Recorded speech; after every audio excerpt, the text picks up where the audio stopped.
Yes, you guys are awesome. Y'all have a seat. We're gonna get cranking today.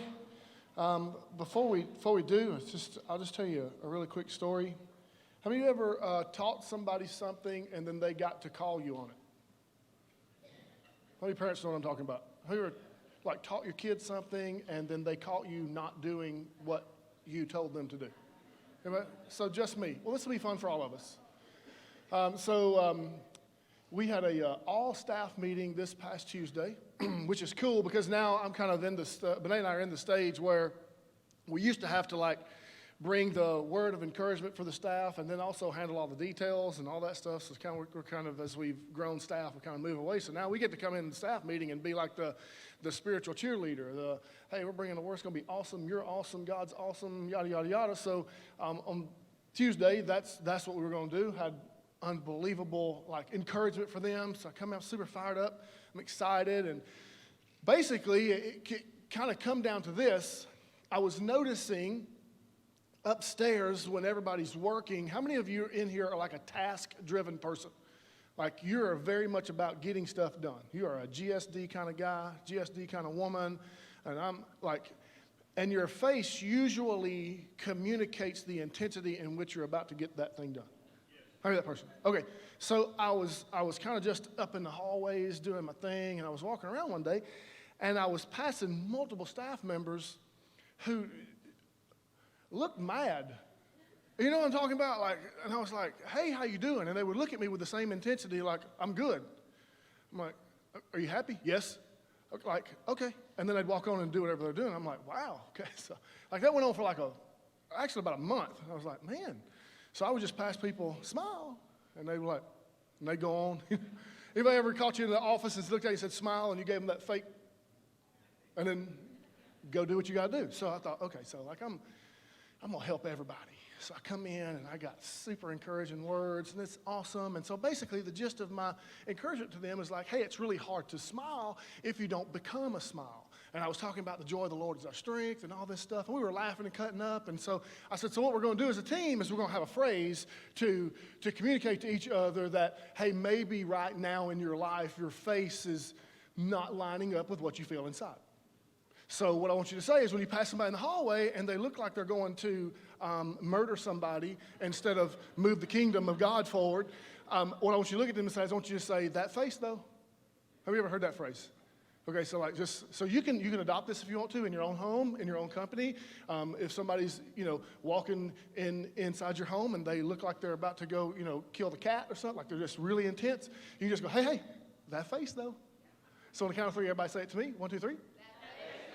So here's what's awesome and how the universe plans to unfold on you when you do something like that.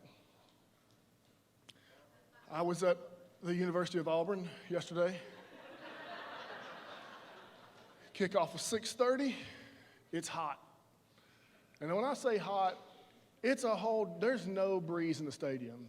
It's hot. By the second quarter, it smells like a locker room in there. And we're tight, it's packed. It's the first home game. And to say that Auburn was not living up their potential against Tulane would be an understatement. Just my opinion, you could whatever you want, but they're flashing all the scores of everybody in the SEC who decided week 2 not to play an SEC school, and they are crushing them. And I'm like, why are we not beating Tulane 85-0 right now? This is crazy. Well, intense. So then my phone starts to blow up. And from all of my staff members, and some numbers I don't have, said that face though. And Benet goes, my phone's blowing up. And then all of a sudden, this picture appears on my phone. I'll be glad to share with all of you today. That's amazing. Can we pull that? Put it over here. You put it on the side too.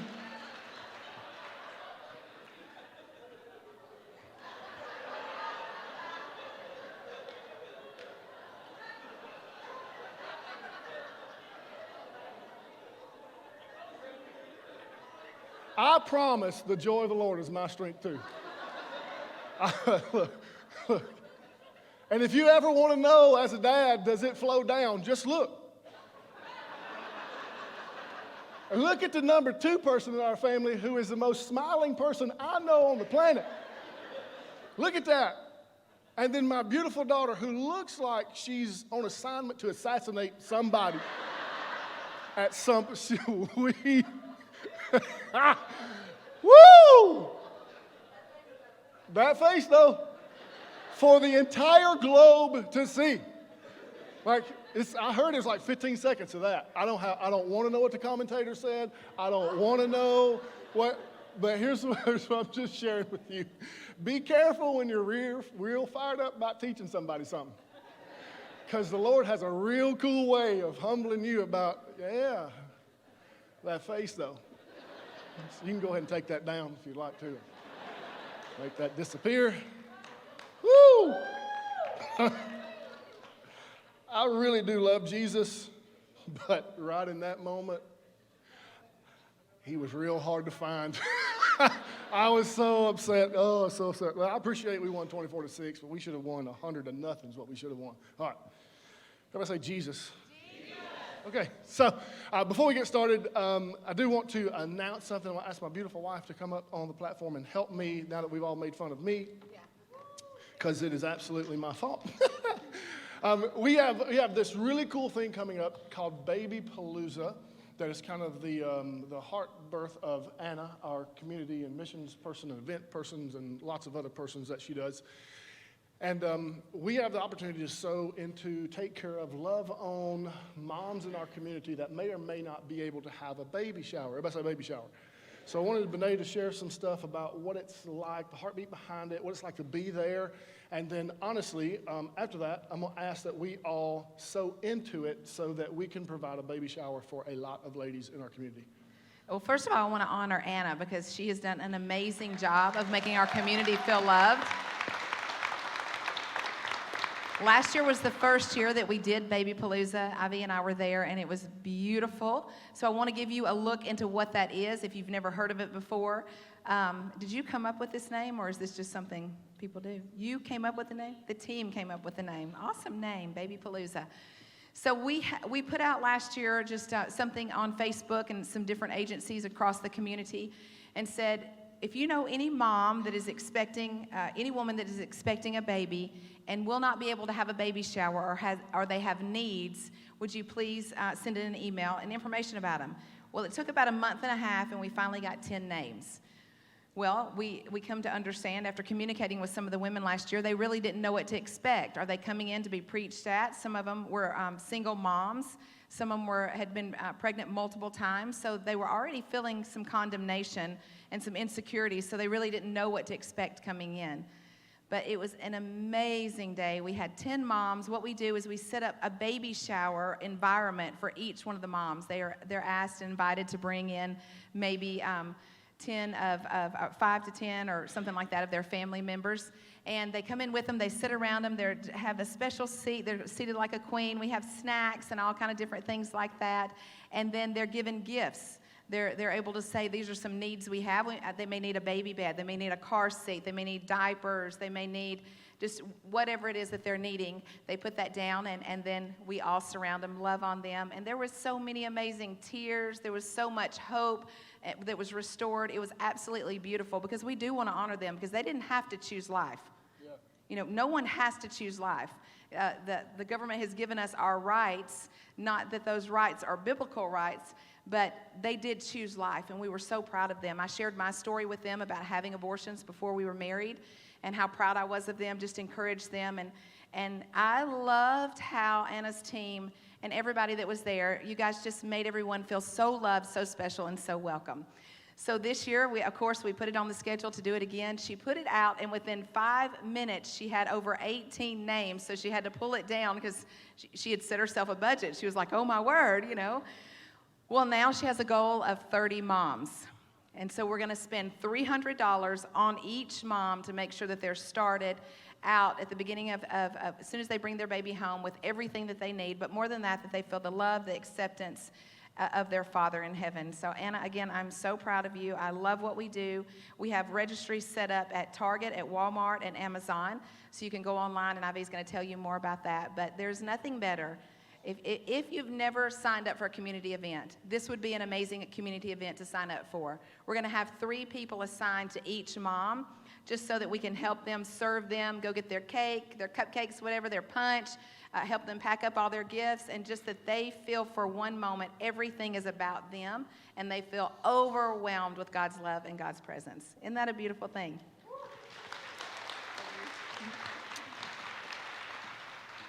All right, so here's kind of the deal. Anna did set a budget.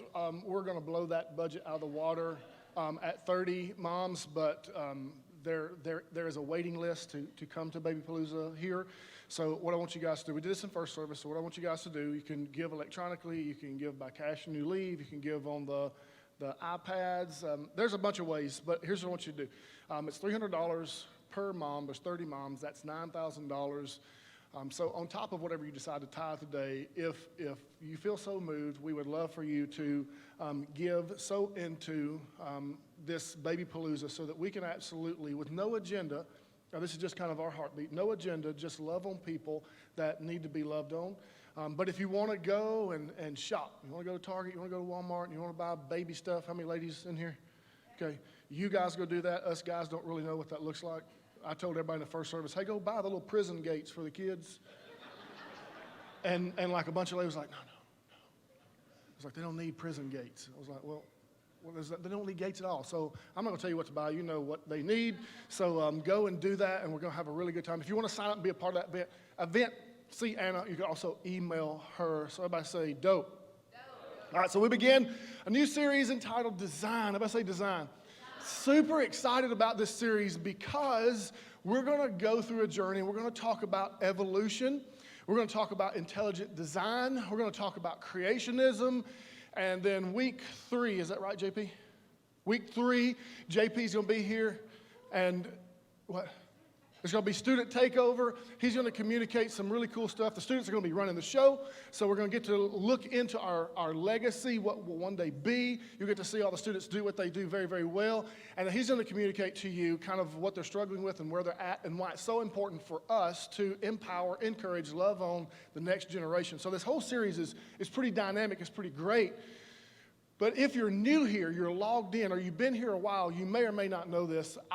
Benet and I have the heart to create an atmosphere where no matter where you're at on the spiritual journey, and no matter how many times I say that, people really don't know what that looks like. And so to put some handles on what I'm talking about, if you're atheist and you like serving the community, you believe in feeding the hungry, and most atheists do, they just don't believe in God. We would like for you to come and be a part of Epic Church. I'm totally comfortable with that because it doesn't matter to me where you're at on the spiritual journey. If you're agnostic, which just means that you believe there is a God, he's just not involved intrinsically in my life. I don't know about the whole Jesus thing, but there's probably a creator of some kind. If that's where you're at, I really want you to come and be a part of this faith community, regardless of where you're on the spiritual journey. Maybe you just crossed the line of faith. Maybe you're kind of getting past atheist, agnostic, but you're trying to embrace the Jesus thing. Or maybe you've been in church all your life and Jesus is your Savior and you're fired up about building the church. It does not matter to me where you are on that spectrum because it matters to God that it doesn't matter to us.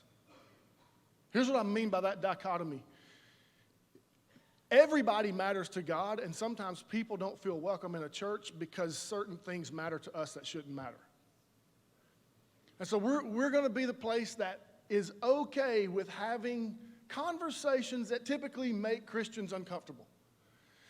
That sometimes we're afraid to engage in because if we engage in those conversations, then am I disrespecting my faith? I believe if you're willing to engage in that conversation, you're actually bringing honor to your God and to your faith.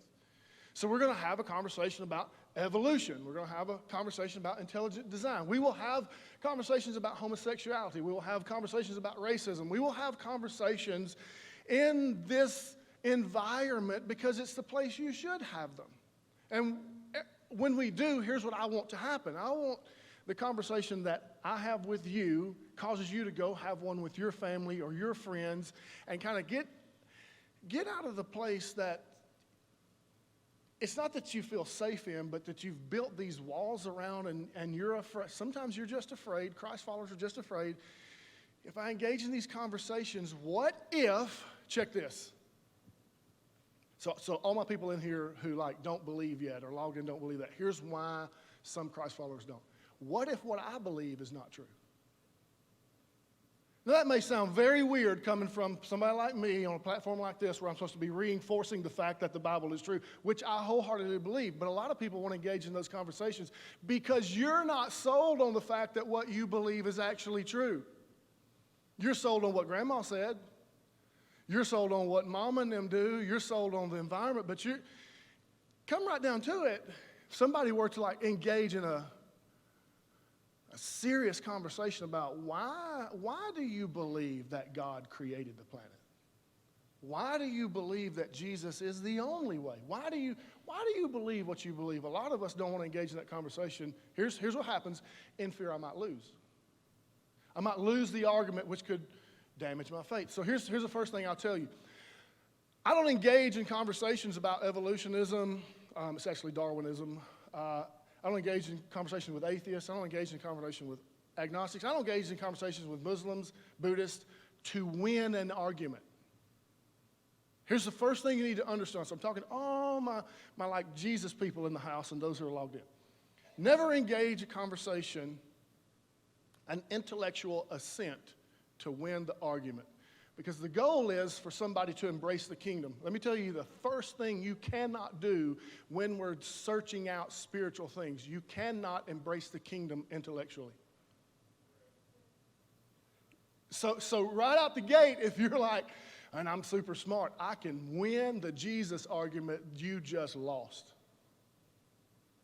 It's not an intellectual assent, it's a heart deal. So why do we have these conversations? Because I want to earn the opportunity and the respect of people who just believe different than me to have a heart conversation, not an intellectual argument. So that's the environment that we have here. And so like if you're like on the out, like you're over here and you're like, I don't know about God, I don't know about Jesus, there's a lot going on, I don't understand the church, and let's just be honest, the church has not really done a great job at elevating the value of Christianity in the universe. And you're on that place, you're in a great place. Because the leaders of this environment are totally cool with your questions because God's totally cool with your questions. I just want you to keep coming. So we're going to have a very real conversation about evolution. And you may wonder, why are we having that? Because it's still required to be taught in school. It's still something that goes through our mind. It's still something that we deal with. And when people are trying to cross the line of faith, they have this in their mind. So I'm going to give you the base scripture that we'll be using predominantly through the whole series. So I got it. If you're here and you're atheist, you're like, oh, thank you so much for being like everybody else. You're trying to prove your point by using something I don't even believe in. Well, this is just a place that we're going to start. And then I'm going to connect some dots between me and those who don't believe yet. So if you're in here and you're like a nerd, raise your hand. You're going to dig this. You might amen me for the first time in your whole life. Because I'm going to say I'm going to say law of thermodynamics, and you're going to lose your mind. There's some people in here don't even know how to spell that word. I'm one of those people, but it's like important to some people. Some of you in here are just like, man, look, I just like to feel the presence of the Lord. Who's that in here? Like you're like, I believe in Jesus. I like to feel the presence of the Lord. Right? I know you don't feel like raising your hand, but go ahead and just raise your hand. Okay? Listen, this is going to be one of those messages you're like, okay, get to Jesus. Like this is the email I'm going to get. Somebody's going to email me like, well, you didn't really talk about Jesus. I'm talking about Jesus the whole time. Okay? I'm just okay bridging the gap. My question is to every believer in here, are you? Do you know that your sole purpose is to bridge the gap between those who don't believe and Jesus? So we're going to start with Colossians 1, 12 through 17, and then we're going to hit some, in my opinion, some cool stuff, and I will be done, I promise, by 12:25. So I did the Auburn picture, we did the Baby Palooza, put us a little behind. Who's okay? Who's okay? Who's worried about mac and cheese and hamburgers and all that stuff? They'll still be selling them at 12:45. You'll be all right. All right. So Colossians 1, 12 through 17. Giving joyful thanks to the Father who has qualified you, everybody say me, to share in the inheritance of his holy people in the kingdom of light. For he has rescued us from the dominion of darkness and brought us into the kingdom of the Son he loves, in whom we have redemption, the forgiveness of sins. The Son is the image of the invisible God, the firstborn over all creation. For in him all things are created, things in heaven and on earth, visible and invisible, whether thrones, powers, rulers, or authorities. All things have been created through him and for him. He is before all things, and in him all things hold together. So the question that we start out with today as we enter into this evolutionary conversation is this: did God design man, or did man design God? Let me kind of break that down and make it more simplistic. Is it that man is created in the image of God, or did man create God out of his imagination? I can already feel the tension to the people in here who love Jesus and have loved him a very long time. You're like, why are we doing this? You're jacking with people's brain. No, I'm answering a question that most Christ followers don't even engage in. Because I want you to know that regardless of where you're in your spiritual journey, you are welcome here, and we're okay having that conversation. So the first thing I got to get you to understand, if you're here and you buy into evolution, I am in no way going to make fun of you. I'm not going to have little jabs. I'm not going to try to make you feel bad, because you can't, listen to me, Christ follower, you can't condemn somebody into life transformation. You can only love them there. That starts with having a conversation. So the first thing we have to ask is, what is evolution? What is it? Well, you need to understand that it is called the theory of evolution. Okay, so first thing we're going to do, we're going to build a base to build off of. So the first one is theory. A theory is a group of linked ideas intended to explain something. A theory provides a framework for explaining observations. The explanations are based on assumptions. From the assumptions follows a number of possible hypotheses. They can be tested to provide support for or challenge the theory. But once the theory has been disproved, you must abandon the theory. So we'll start from there. It is not the fact of evolution, even though it's taught that way sometimes. So no matter where you're on a spiritual journey, let's begin on a base. Let's begin on a base that is called the theory of evolution, which is just a way of explaining something that I observe through a series of assumptions that has to be tested. But once that theory is tested and disproved, I have to abandon it. If it's proved, I must embrace it as truth. Evolution has not been proved. It's still called the theory of evolution. So Darwin writes in his book, The Origin of the Species, this about evolution. Analogy would lead me to the belief that all animals and plants are descended from some one prototype. All organisms start from one common origin. From some low and intermediate forms, both animals and plants have been developed. All organic things which have ever lived on the earth may be descended from some one primordial form. So there's two tools, everybody say tools, that evolution kind of forms itself off of, and Darwin would say they are this. The first one is mutation. Mutation just means that things are changing all the time, over time. The second one is natural selection. Natural selection just means the survival of the fittest. Who's ever heard that phrase? If you're strong, powerful, smart, intelligent, you're going to survive more than something that's weaker than you, because probably you're going to kill it and eat it. Okay? No, like really, that's kind of that's the deal. So what does that mean? It means that over billions that we see man start as. So here's the way I'll describe it. And listen, you absolutely can email me, ivy.marsh@epicchurch.tv, if you buy into evolution and you think I've missed something. I realize I'm going to miss something. You cannot cover the evolutionary theory in 30 minutes. But I can break it down to something simplistic that we can all see and understand. So it starts with like this primordial ooze that's not living matter at all. And then something happens and it turns into like a very primitive protozoa, which just means very, very, very simple life form. And somehow, mysteriously, over years and years and years and years, this thing becomes an organism. Everybody say organism. All right, so, and then over 1 billion years, that organism becomes an unsegmented worm. Okay, is everybody tracking? How many's fired up about this so far? All right, wow, okay. So So then the unsegmented worm, it becomes a fish. Then the fish becomes an amphibian, then the amphibian becomes a reptile, then the reptile becomes a bird, then the bird becomes a mammal, and then somehow, through all of that, the mammal turns into a man.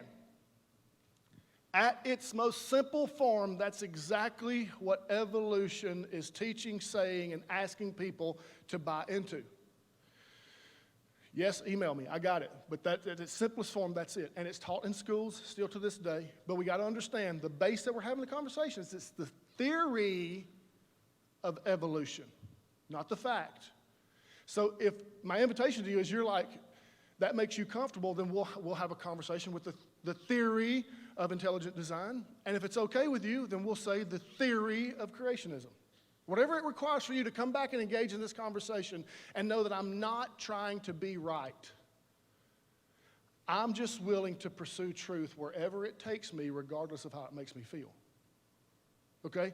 So here's I'm going to give you 4 reasons why I disagree with evolution. Okay? The first one is this, logical reasons. 100%, if I was not a believer in Jesus and I did not believe in creationism, which I do, I could not buy into evolution just because of logical reasons. Dr. Newton, who was a physiologist, says this, scientists who go about teaching, so this guy, let me just say, this guy's not a believer in Jesus. He's not like super into theology. He's a scientist, and he writes this. He says, scientists who go about teaching that evolution is fact of life are great con men, and the story they are telling may be the greatest hoax ever. In explaining evolution, we do not have one iota of fact. Robert Etheridge from the British Museum, not a believer at all, says, in all this great museum, there is not a particle of evidence of transmutation of species. 9/10 of the talk of evolutionists is sheer nonsense, not founded on observation and wholly unsupported by fact. This museum is full of proofs of the utter falsity of the view of evolution. So from a logical standpoint, people who are like got a lot of like little initials on their name, PhD, XYD, all that stuff. Okay, read a lot of books, spent a lot of time in school, say it's not even logical for them to embrace evolution. So, but I'm going to give you 4 things inside the logical, like, what about it is illogical to me? Well, there's 4 things that evolutionists can't rectify. The first one is just the origin of life, which means where does life come from? Now, as a believer, we can bridge a gap and say, well, we know where the origin of life started because it says so in Genesis. But if you're on the journey and you're trying to figure this out, there's really 2 guesses that evolution or Darwinism makes. The first one is that there was a germ on a meteor who came to this earth, hit this planet, and exploded, and it caused this spark, and it invaded all the ooze that was here because there was no life here, and somehow life began to evolve. Everybody say evolve. That's evolution. A lot of evolutionists have a hard time with that, so they kind of land on the next one, which is called spontaneous generation. It's this kind of flash of lightning through some, I'm really simplifying this, guys, through like some gas vapors or like green. Anybody ever been to Thanksgiving and there's something called green stuff?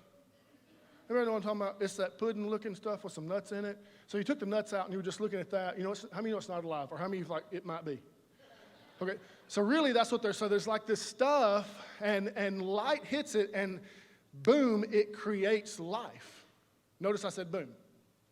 So that's where that thought process starts from. Now, Dr. George Wald, a Nobel Prize winner in biology in 1971, writes this.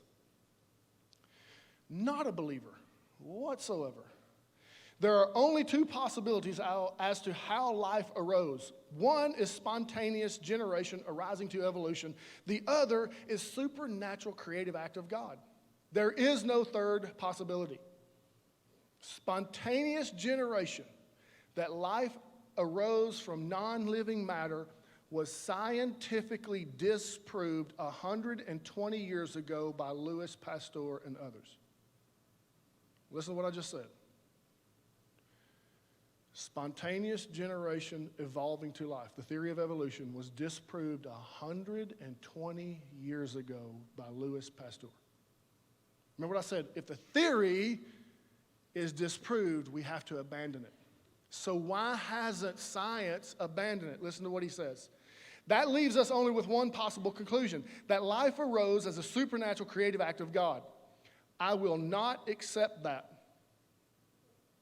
I will not accept that philosophically because I do not want to believe in God. Therefore, I choose to believe what I know is scientifically impossible, spontaneous generation arising to evolution. To say it just happened is impossible, but I believe it because I don't want to believe in God. That's from somebody who's like a PhD, Nobel Prize winning atheist and says there's only two options in the world. Spontaneous generation, which by the way 120 years ago was completely disproved. The other one is a supernatural creative act of God, and I'm not doing that one. We'll talk about why that's so difficult to embrace that one.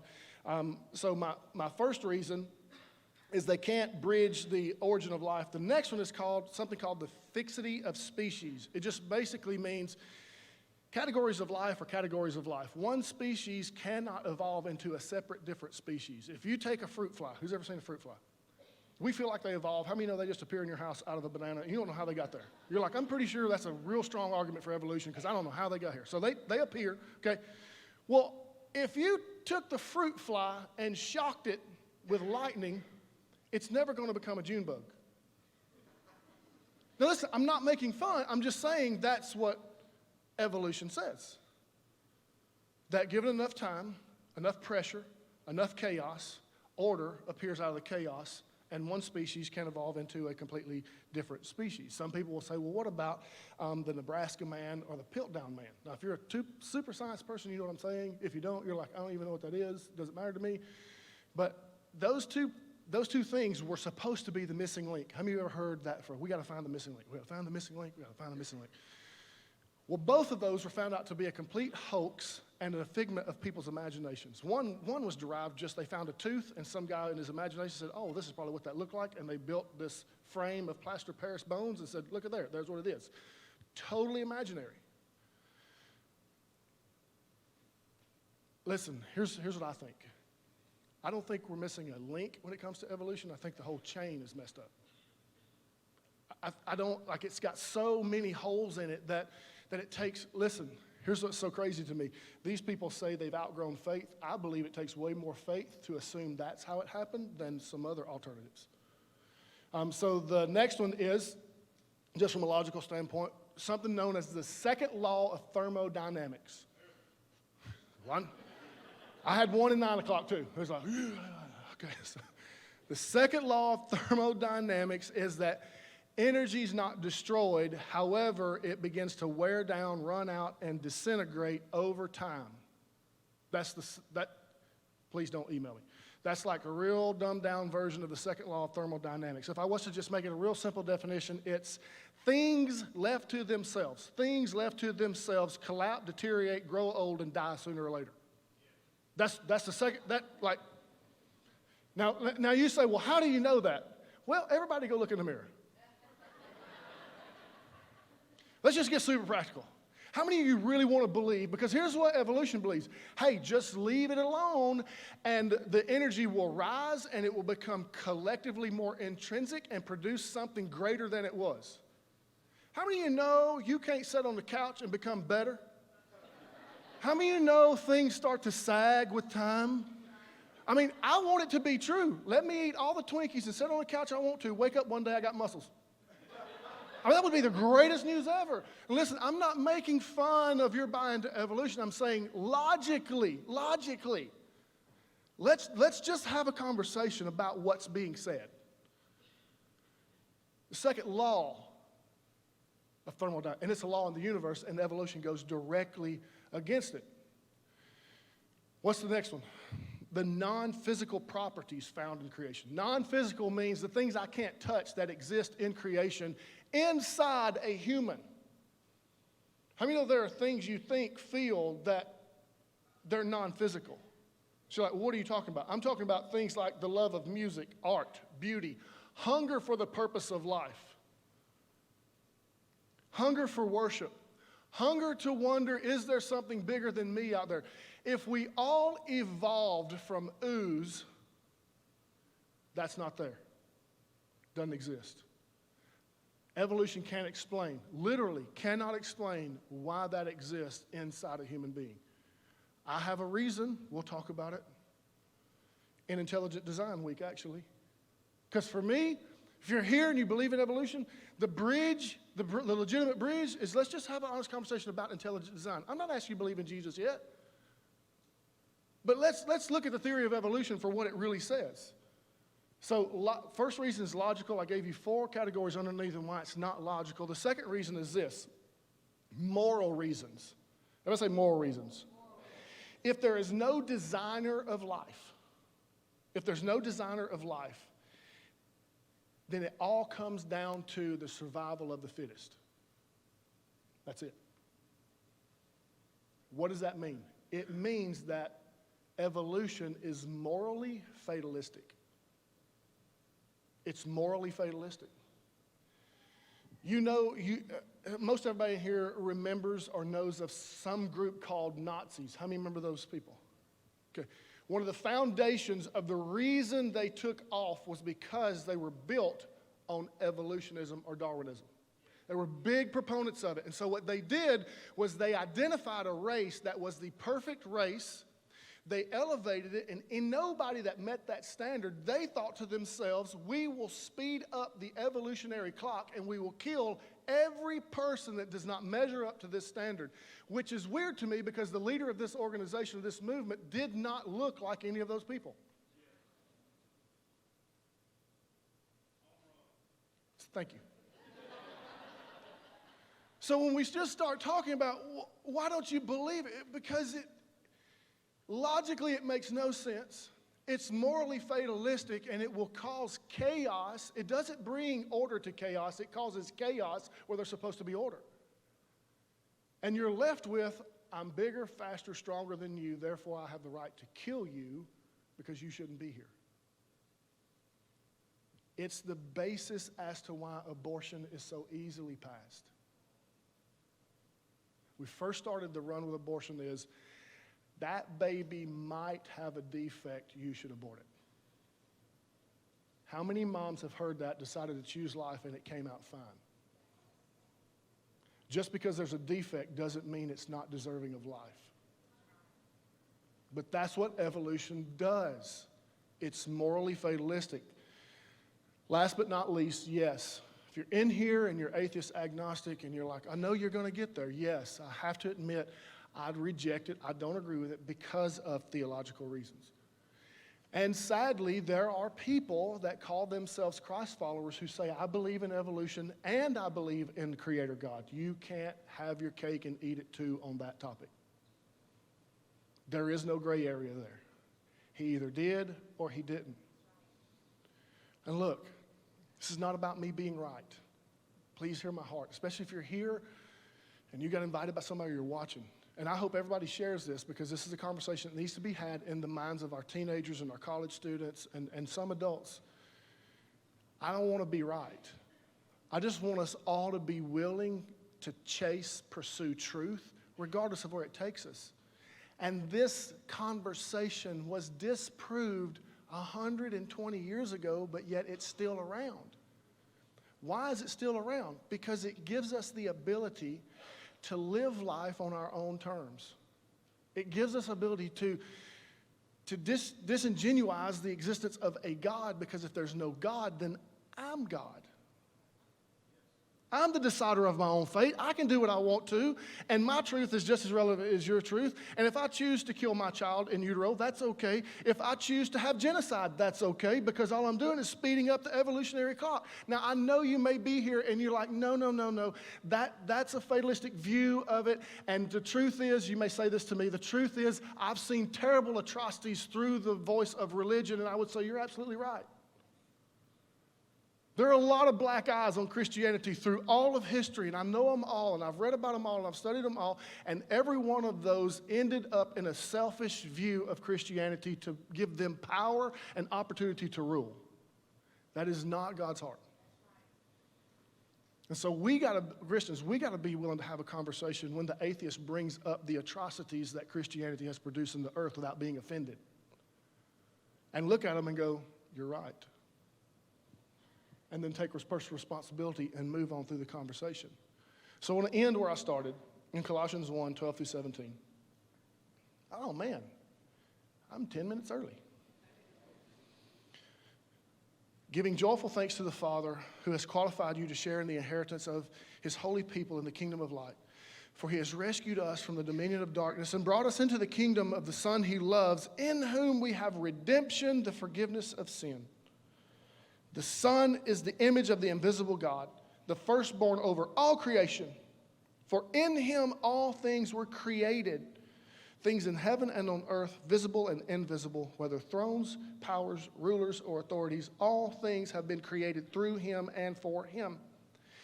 He is before all things, and in him, here's the phrase we're going to end with, all things hold together. Some people choose a belief other than God created because they believe God has forgotten about them and forgotten about us. I can see how somebody may look at their own life or the world and feel that way, but it's not true because of what that verse says. He holds all things together. If God had or was to forget about us, we would cease to exist. I know we sing a child song, he has the... If he didn't, the world wouldn't exist. That's one of the points of creationism. He holds it together. Scientifically speaking, for a few degrees away from the sun, we freeze, and for a few degrees toward the sun, we fry.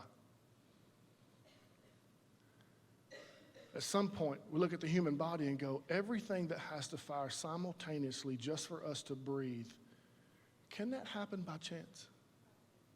Can that come from lightning hitting lint? Just logically, listen, I know people laughed. I'm not making fun. I'm having a conversation about evolution. And I've talked to atheists, and I've talked to people who buy into this, and I try to let's start talking about faith. And here's what they say. I've outgrown, and I'm too intelligent. I have evolved. I don't need faith. Here's what I ask them. Are you still afraid? Well, yes. I would like to evolve out of being afraid before I evolved out of needing faith. I mean, let's just think logically. Let's just have a logical conversation. If I'm going to evolve, and the strongest evolve sooner, faster, quicker, stronger, then wouldn't it make sense to evolve out of fear first? Because faith is what displaces fear. Fear is the dread for tomorrow. Faith is the hope that tomorrow gets better because there's something bigger going on. So if you're here and you're like, I still believe in evolution, yeah, but you might say, I don't need faith. I'm too smart. I'm too intelligent. Yeah, but you're still afraid. And people who embrace creationism and a creator, they've evolved out of having fear. Because faith displaces fear, but yet every person who buys into evolution is scared out of their mind because they don't know. So can we just have a conversation? And if you're still there, here's the great litmus test for all people everywhere that you get into a conversation with, to move them from having an intellectual ascending conversation to a heart conversation. How's that working for you? I read a lot of books and I have a PhD and I'm very intelligent. How's that working for you? Well, you know what? My mama believed in Jesus, my great-grandma believed in Jesus, and I believe in Jesus too. Okay. How's that working for you? Doesn't matter what you say. The great leveler is, how is that working for you? If you're not willing to have a conversation, raw and real, you can never grow to where the God of the universe really, really wants you. So just my reasons alone, that I don't believe in evolution is just logical. Straight up, just plain old. To me, there's too many gaps. It's illogical. The next one is moral reason. It's morally fatalistic. It will drive you to a place that humanity has been and does not need to return. The next one is, yes, theological reasons. I happen to believe that God loved us so much that he created us for a relationship with him. Then we messed it up. He stepped in to make it right. I really do believe that. And check this, Christ follower. I know why I believe that. Do you? I want you to be able to communicate why. And if you're logged in here, you're like, this, I can't even believe we're having an evolutionary talk inside a church. This is a place we should have it. If you want to go to coffee, church, hear my heart. I would much rather go to coffee with an atheist than somebody who wants to talk about Calvinism. There's like 4 people that know what that word means. Great. Why? Because they're trying to embrace Jesus. Calvinists are trying to figure out who Jesus didn't embrace. That's garbage. So we got to have conversations. So I hope you're comfortably uncomfortable today, because there's no Jesus keys. Because let me tell you why. If you're here and you're atheist, have you ever just kind of put yourself in the environment of the lost person? And we're sitting here and pastor like, hey, hit the Jesus keys. And I start saying something, all y'all start crying.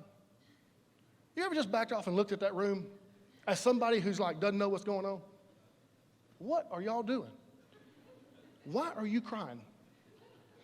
What is happening? It is the recognition that the Bible teaches that when you hit a string instrument, the Spirit of God moves, but sometimes we need to recognize that we have people here who don't understand us. And we need to be okay with that and don't always make it about us. Because I know my feelers in here like, let's get to the Jesus keys. Man, this is too intellectual. I could care less. Jesus, Jesus, Jesus. Okay. But there's some people that you want to invite that it's not Jesus, Jesus, Jesus. It's like, I got problems. I got struggles. What about evolution? What about intelligent design? What about all this stuff that y'all got? What about math? Right? So listen, we are going to be that place. So if you're logged in, atheist, agnostic, Muslim, Buddhist, whatever, you're in here, does not matter. Please come hang out with us. We're not trying to be right. We're just trying to be love. Let's pray.